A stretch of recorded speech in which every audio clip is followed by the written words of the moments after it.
Picture this, 6 a.m. Monday morning, finals week. You have 3 more days until your first exam. All your 4 subjects worth of lecture catch-up was supposed to be done over the weekend, but there was one problem. For some reason, your TV had Netflix installed on it. It definitely wasn't your fault. Today is going to be the day you tell yourself, library time. Stress begins to kick in as you desperately try to stuff all of your books, laptop, chargers, lunch, headphones and water bottle into your small backpack, ready for the big day ahead. You lean down, pick it up, and it weighs a ton. You look down at your quivering bicep, finally swoop it over your shoulder. But let me stop you there. Have you really ever thought about how on earth you're supposed to be able to lift all of this? Well, that, ladies and gentlemen, is where your trusty physiology freaks can help you. This week's episode is all about the oohs and ahs of muscle contraction, the amazing feat that lets even some of the smallest organs lift amazing loads. Today, we'll cover the journey from thought to action of muscle contraction. Every day, your senses send thousands of signals about what's around you to your brain. It processes all this information and then tells your body to make changes accordingly. Here's an example. Let's say you've had to slog through 3 hours of lectures, and boy oh boy do you need a bubble tea. You've ordered, paid, and it's ready and waiting on the counter. You pick it up and slurp down that sugary goodness. But the physiology behind this seemingly simple action is a lot sweeter than bubble tea. Let's start from the top.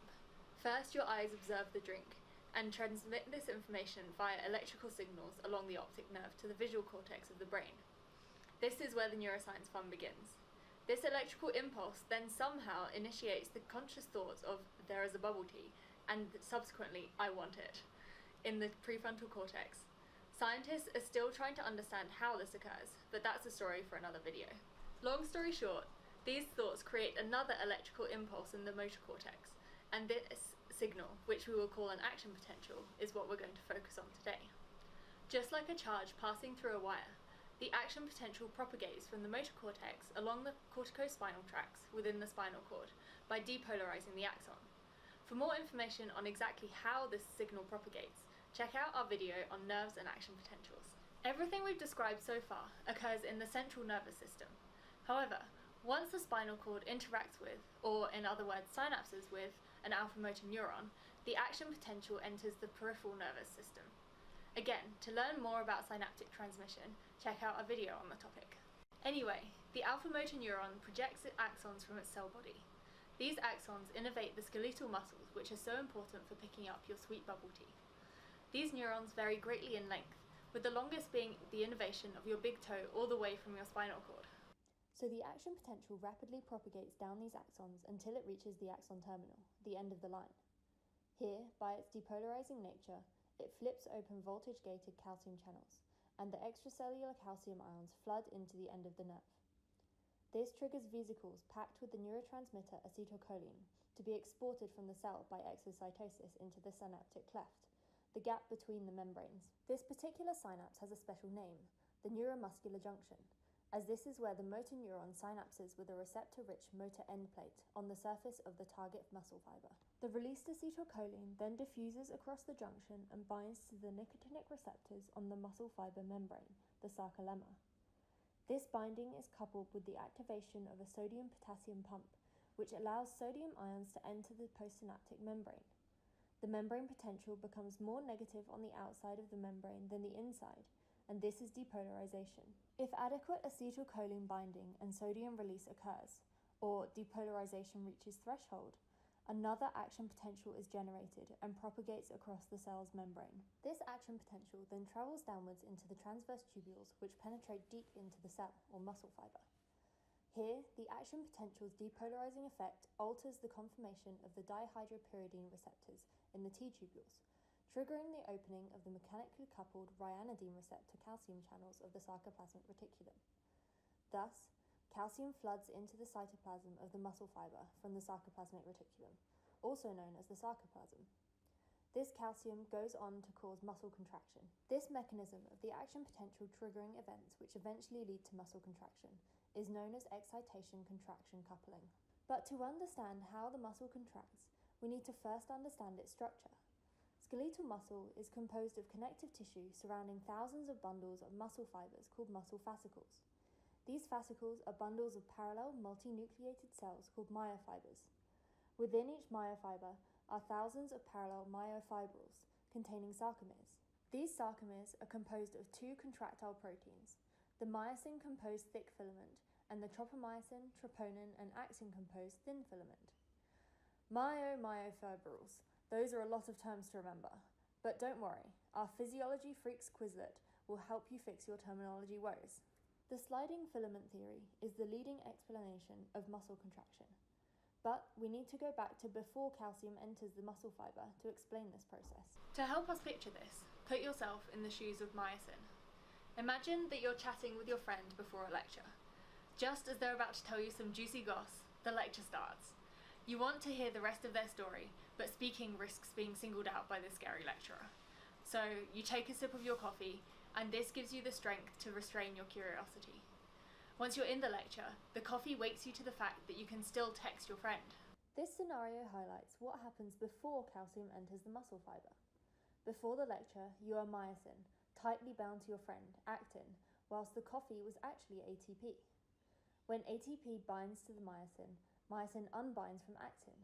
This is the coffee fueling the tragic separation of you and your friend as you enter the lecture. When myosin hydrolyzes ATP, it produces energy, and this is used to rotate the myosin head towards the cock position.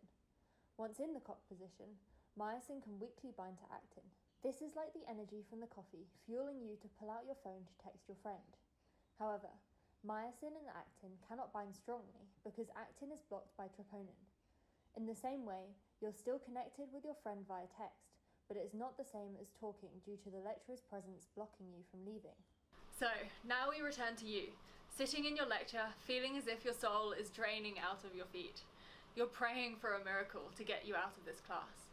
Suddenly, the doors swing open and the room is flooded with honours students. They're all shouting at the professor that one of the genetics students went all Victor Frankenstein on their honours project and has created a dangerous mutant rabbit.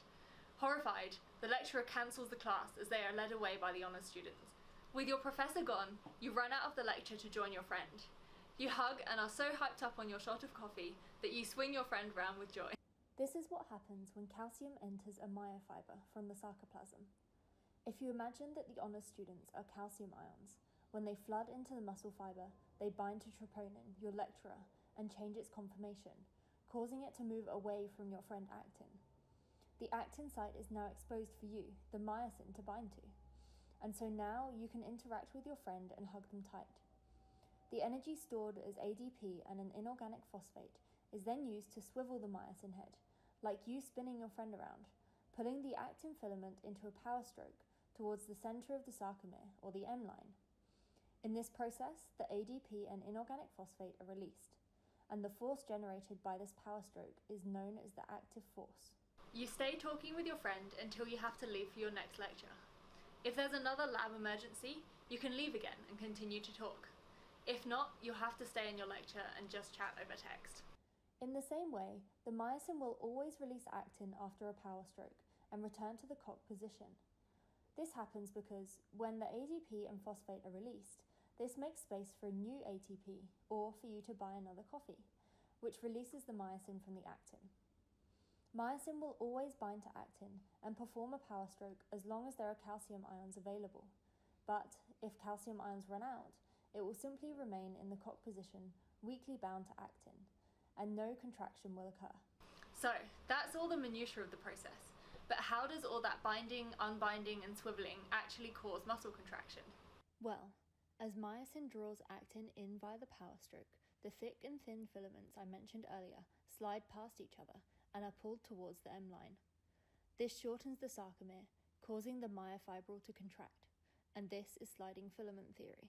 However, that whole explanation was for a single muscle fibril. Now think, within a single muscle, your bicep for example, there are thousands of myofibrils, within hundreds of myofibers, within multiple muscle fascicles. Therefore, when sarcomere shortening happens simultaneously in every single one of these myofibrils, the whole muscle contracts. It's also worth noting that each muscle fiber, or muscle cell, is only innervated by a single axon terminal, but that same axon can innervate multiple muscle cells. Therefore, when that axon is depolarized, All associated muscle cells contract simultaneously as a single unit, otherwise known as a motor unit. Now imagine that there are hundreds of axons innervating hundreds of motor units in every muscle of your body. Also, all these motor units need to contract at the same time so the muscle contracts smoothly. And this whole system is constantly working from the moment you wake up until bedtime every day of your life. Now, isn't that truly amazing? But you have to keep in mind, muscle contraction only occurs if the active force generated by the power stroke is sufficient to overcome the load, in this case, the weight of the bubble tea. If the active force is not sufficient, the power stroke is halted, so the sarcomere cannot shorten and the muscle cannot contract. The active force generated is determined by the number of motor neurons recruited and the number of action potentials that fire in the neuron. So, if you're struggling to lift your bubble tea, you may want to consider swapping it out for some weights to build up motor units which can be recruited in the future. So, let's review from the top. Sensory input is processed by the brain, generating action impulses in the prefrontal cortex, which travel down to the motor cortex, down the spinal cord, and all the way to the neuromuscular junction via the axons. Depolarization of the presynaptic neuron opens calcium channels. Calcium influx triggers the endocytosis of acetylcholine into the synapse. Acetylcholine diffuses across the synapse, binds to the nicotinic receptors, opening channels which facilitate sodium influx.